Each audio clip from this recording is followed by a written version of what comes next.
So the Dhamma for today is the teaching of all Buddhas.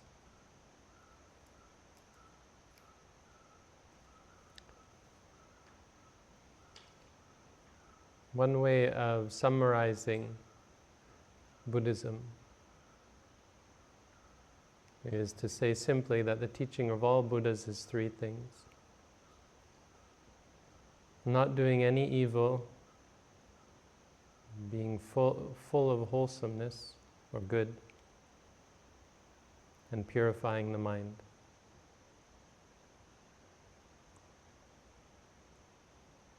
This is a part of the Ovada Patimokkha, which is one of the more famous teachings throughout Theravada Buddhism. In whichever Theravada Buddhist country you go to, you'll find ordinary people who have learned the Dhamma, who will be familiar with these three aspects of the Buddhist teaching, or this threefold definition of Buddhism. It's simple, practical, and useful for sharing Buddhism with people, especially those who have no prior understanding or knowledge of it. It's not as deep or technical as, say, the Four Noble Truths, but much more approachable and understandable for newcomers. It's also practical in ways that the more deep theoretical teachings are not, whereas the theoretical teachings will help to direct you. They don't give you this comprehensive understanding of how to practice. So in terms of living your life. So here we have this very simple teaching, but very clear instruction on what it means to practice Buddhism, what is Buddhism, what it means to be a Buddhist. A Buddhist is someone who does these three things. It's remarkable. It shows how Buddhism is remarkable in two ways. First of all, in what it doesn't contain, and second of all, what it, of course, does contain. But you might miss what it doesn't contain as being a part of what's remarkable about it. It's a mistake, of course, to be overly theoretical about the Buddha's teaching, to think of it as something complex, something that requires deep philosophical thought, introspection. It takes time to consider and understand. Buddhism is much more about simplifying your life and therefore reality and the teachings, the direction that you take. The challenge in Buddhism is not understanding something complex. The challenge is in turning the complex into the simple and simplifying our lives, simplifying our minds.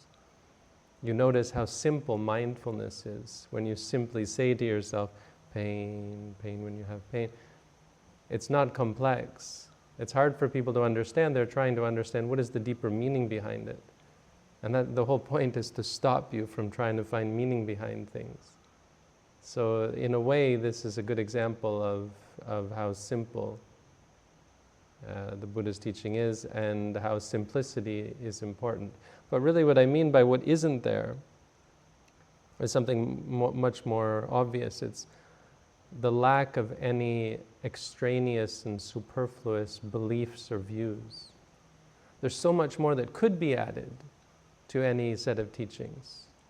And it should be familiar to all of us who are familiar to world religions and philosophies and spiritual paths. There's always so much more. There's always something added. You know, you can recognize the qualities here in other religious practices, spiritual practices, but they always have something extra, something that we would say in Buddhism is superfluous. The big one that comes to mind, of course, is God.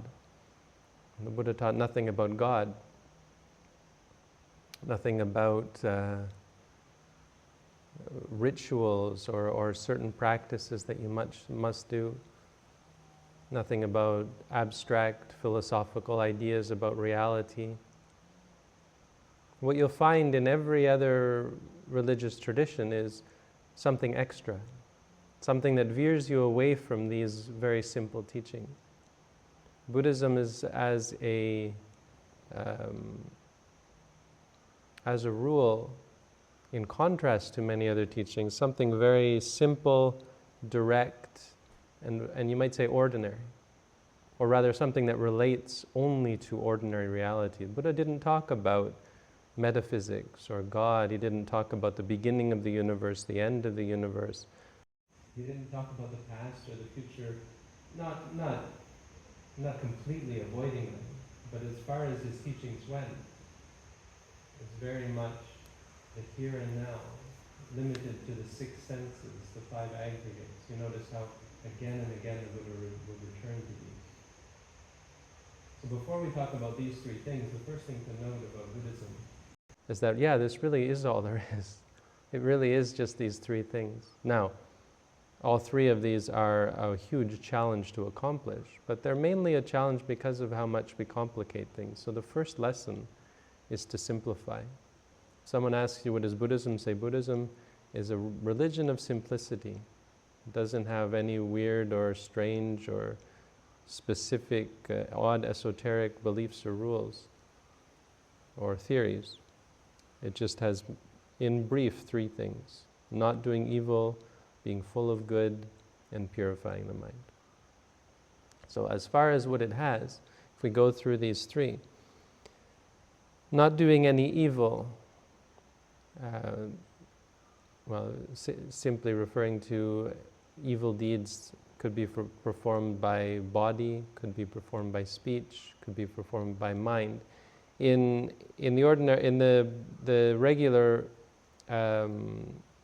enumeration, there are 10 types of wrong deeds that one could possibly perform. 3 by body. You can kill, you can steal, you can commit adultery or sexual misconduct. And of course, anything related to these, killing can relate to harming, of course, these are bad deeds. But any bad deed that you do with body generally comes under, related to things like these: killing, stealing, sexual misconduct. Then there are the 4 verbal misdeeds. So lying, harsh speech, divisive speech, useless speech.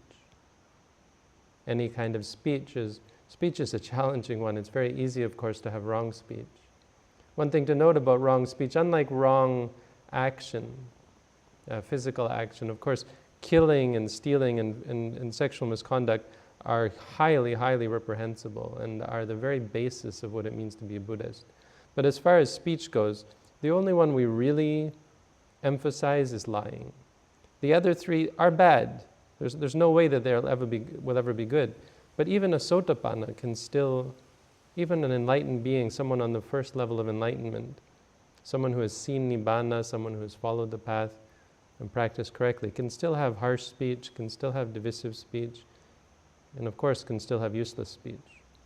So don't beat yourself up too much in regards to this, but the most important one, the most crucial, sort of the minimum for someone to consider themselves to be following the Buddha's teaching, is to not tell a deliberate lie. After that, of course, it is the teaching of the Buddha to be careful about speech and to work on harsh speech, not hurting other people with speech, not saying something that makes someone upset, not saying something to bring fear or any kind of anger or sadness to others, not purposefully. Not to use divisive speech, speaking bad about someone else just for the purpose of splitting those people apart, making them think bad about that person. Of course, you can warn people about others, that's not a problem, but you have to be careful that you're not doing it just to make someone, you don't like this person and you want this other person to not like them as well, that sort of thing, or just to cause division between people. And useless speech, we do have to keep in mind that this is against the Buddha's teaching. And that from time to time, of course, with this one it's the worst because only an arahant can truly be free from it. But we still should try our best. Remember, this is the teaching of the Buddha. It's considered bad if we are to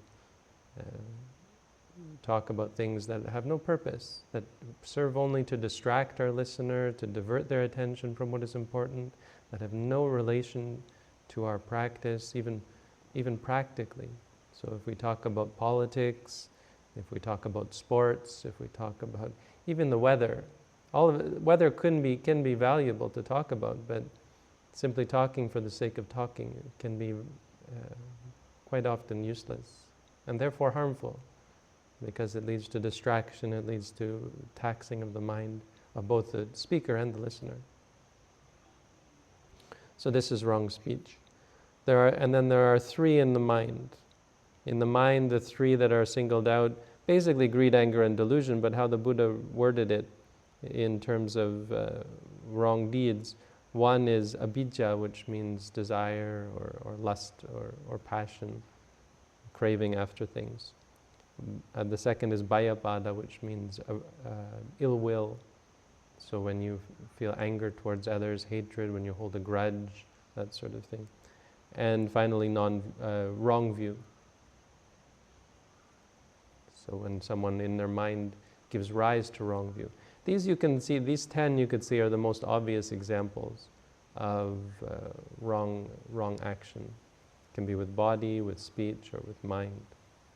And the point being that even in the mind, a wrong deed would be the arising of, say, a wrong view, or the arising of a craving for something, the arising of an anger towards a person. Obviously, we know that at the very heart of this, it's all about their state of mind. You would only kill, you would only steal, you would only commit sexual misconduct or wrong speech if your mind is polluted. But for practical purposes, the Buddha still taught in relation to action. He still taught that killing is wrong, because for practical purposes, simply telling people not to get angry or greedy or deluded is not nearly enough. We need concrete examples. We need to be able to understand what is happening when we get angry, when we get greedy, to be able to find these defilements and to be able to understand them. We have to see from the very beginning which actions are related to unwholesomeness. So when we understand that killing is wrong, we can start to investigate and see how we feel and see the difference between our state of mind when we do an unwholesome deed, we perform killing or stealing, or when we do a wholesome deed. So the second teaching is on being full of wholesome. And he doesn't say goodness, he uses the word kusala, which I don't think we have to look too much into it. It's more like a rhetorical choice of words. But the ordinary understanding is that this is, of course, just the opposite of evil. So the opposite of evil is goodness, but the Buddha used the word kusala. And he didn't say performing kusala, he said being full of kusala. And I don't want to read too much into this, but I will say one thing. It'd be different from unwholesomeness. When you talk about evil, the absolute non-performance of evil, it's sort of saying that it's something that you should absolutely never do, but you can't say the opposite about goodness, or you don't necessarily say the opposite about goodness, that you have to do or must do all sorts of good things. It's not really false, and in fact, as a Buddhist, your best bet is to be constantly, as much as you can, trying to do good deeds. But still, it's not the same thing. Because a person, practically speaking, need not do huge number of, can dispense with doing a huge number of different kinds of good deeds simply by living alone, living in the forest, living a simple life. A person, on the other hand, who lives in society will be forced to constantly be confronted with opportunities where they can either do good deeds or refuse to do good deeds. And as a result, they're going to find themselves caught up in a lot of wholesomeness. It's not a bad thing. It's just that there is this distinction where someone may not be doing very much wholesomeness, and that's okay. As with all of the Buddha's teaching, the focus is on the bad things as a actionable focus. Just like with a doctor, the focus is always going to be on the sickness. If there's a sickness, we're doing everything in relation to the sickness. The reason why you might take care of your body, you might exercise, you might eat well, it's all related to getting rid of sickness and preventing sickness. So we don't worry too much about the good things. On the other hand, that being said, the Buddha said become full of wholesomeness, and that also means being full of good deeds. For the simple fact, as I said, the simple fact that if you're not performing good deeds, your mind will incline automatically towards doing bad deeds. In order to prevent the mind, or to keep the mind focused on wholesomeness, to prevent the mind from getting caught up in unwholesomeness, it behooves us to constantly try our best to perform as much goodness as we can. Goodness in Buddhism, in brief, I won't go into great detail, but there are three kinds of goodness. One is dana, which is charity or generosity. Two is sila, which is ethics. Of course, that relates to the not doing evil deeds. And bhavana, which is meditation. With good deeds, we're really mostly focused here on dana. We can think of it as the many different kinds of charity or generosity. It can be material donations, even as monks sharing our alms food with each other. It of course relates to how lay people give alms to the monks. But there are of course many, many opportunities for material generosity. Sharing with friends and children, parents, supporting other people. It can also be through action. It can be through helping others, supporting them physically, supporting them mentally, supporting them emotionally. And of course the support can be immaterial, so it can be sharing knowledge, even sharing the Dhamma, even printing or spreading the Buddha's teaching, recording videos, and rather than just keeping the Dhamma to yourself and sharing it with others. And again, as I said in another talk, we're not really concerned with dedicating our lives to helping others, because of course that would be a fool's errand. You can never find a limit. If your dedication in life is to help others, where do you set a limit? Of course we do as much as we can, as much as is appropriate. But being full of good doesn't mean going out of your way to spend all of your time sharing the Dhamma or doing good deeds. Ultimately, both the non-performance of evil deeds and the performance of good deeds is for the purpose of purifying the mind. The ultimate goal in Buddhism, of course, is the purification of one's own mind. And that's when I said what's so special about this is what it does contain. Because generally speaking, you'll find elements of these first two in most major religions. I would say every religion has elements of description of what is good and what is bad, and they get it wrong often.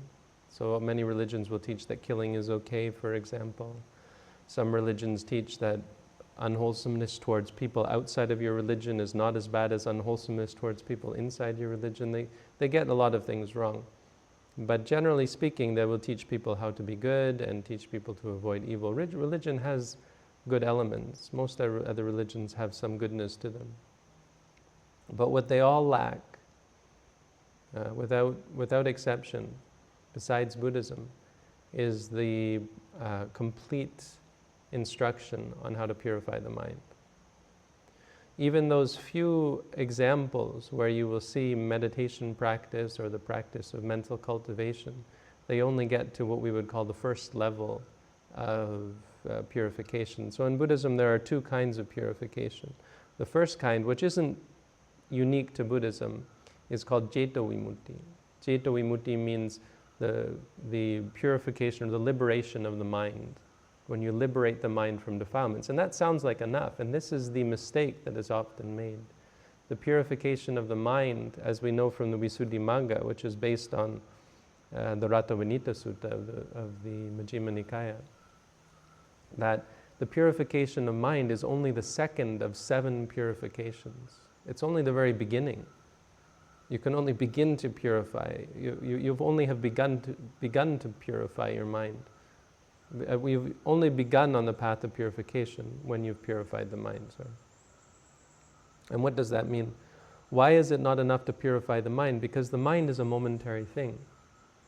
And yes, you need a pure mind in order to become enlightened, but you need the effect or the result of having a pure mind, and you need to have the activity of applying that pure mind to ordinary reality. So that's the point. The point is that the pure mind is an instrument, and it allows you to gain the more important thing, which is called panya vimutti. Panya vimutti means liberation through wisdom. Because of course, even though your mind might be pure, and might be pure for minutes or hours or days on end, if you continuously practice meditation, come to a meditation center or go to any ashram or any monastery in Christianity or Buddhism, you can spend great lengths of time in pure states where you've secluded your mind from any kind of unwholesomeness.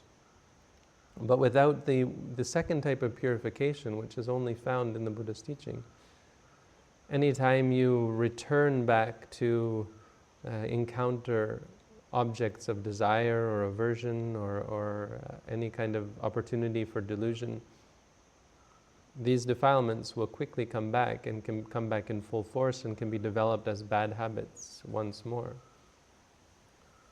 This is why the Buddha taught so much about ordinary reality, because he taught us not to necessarily seclude ourselves or try and escape from reality, not to focus just on things that aren't related to ordinary experience. And instead he taught us to be mindful of the ordinary experiences, but also mindful of the qualities of mind, even mindful of the unwholesome qualities of mind. So rather than try to suppress the hindrances, just learning to face them. And this is what we do, of course, through the practice of mindfulness. This is the crucial distinction between sati, the practice of satipatthana vipassana, and ordinary meditation practice. In some ways, what we practice doesn't even feel like meditation to other people. Those outside of Buddhism or those who have practiced in other traditions will come to practice satipatthana vipassana and feel that something's missing, because we're not secluding the mind. We're not escaping ordinary reality. We're not interested in this escape only. We're trying to purify the mind, find jeta vimutti, but to purify the mind based on ordinary experience. And so it's quite a different, it's a different experience. It feels different to the practitioner. The Buddha's teaching on purification of the mind involves the understanding, not the aversion or the avoidance of those things that we cling to, but the understanding that they aren't worth clinging to in the first place. So we face our experiences, we face anything that we might like or dislike, anything we might attach to or identify with, anything that might be a cause for greed, anger, or delusion, anything that might be a cause, a potential trigger for unwholesomeness of mind. And we face those things and we study them. We create a clear mind, but we create a clear mind based on those experiences so that we can look at them and see them as impermanent, unsatisfying, uncontrollable. And when we do that, we reach a purification which is the true purification of the mind that the Buddha taught. It's based on ultimate reality, and because it's based on wisdom, it doesn't require seclusion. It doesn't require us to live in the forest. Though, of course, someone who has gained understanding is much less inclined to get caught up in the artificial world of cities and human society. They're much more interested in living in a way that is real and natural and simple. Simple like the Buddha's teaching. So again, this is a very important teaching. It may not seem like much, but I think a lot of the Buddha's teaching doesn't seem like much. And the real challenge is learning to let go of all the complexity in our minds so that we can live a simple life and be in a very simple relationship with reality. It is what it is. Good is good, evil is evil, and the purity of the mind is something that is indisputable. There's no wiggle room. You can't rationalize away unwholesomeness. It's either wholesome or it's unwholesome. So that's the teaching of all the Buddhas, and that's the Dhamma for today.